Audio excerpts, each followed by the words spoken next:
नागपूर जिल्ह्यातील हिंगणा पोलिसांनी दारू पकडून एकाला अटक केली आहे। तसंच गुन्हेगारांकडून दुचाकीसह 6,000 रुपये असा एकूण 31,000 रुपयांचा मुद्देमाल जप्त करण्यात आला आहे।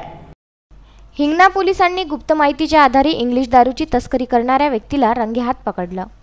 होळीच्या पार्श्वभूमीवर होळीनिमित्त दारूची दुकाने बंद राहणार असून ब्लॅकमध्ये विक्री करण्यासाठी दारूची तस्करी करण्यात आली। ही दारू हिंगणा पंचवटी चौक वाईन शॉप येथून एका मोटरसायकल गाडीवर एक व्यक्ती दारू घेऊन जात असल्याची गुप्त माहिती पोलिसांना मिळाली।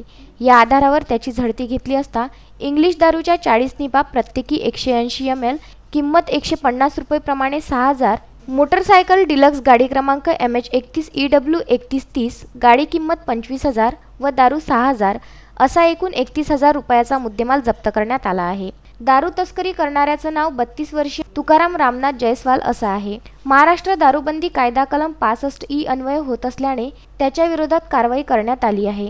पोलीस ठाण्याचे वरिष्ठ पोलीस निरीक्षक सरीन दुर्गे यांच्या मार्गदर्शनाखाली गुन्हे शाखेच्या पोलीस निरीक्षक सपना क्षीरसागर, पोलीस हवालदार विनोद कांबळे, अभय पुरके, सोमेश्वर वर्धे, ध्रुव पांडे पुढील तपास करीत आहे।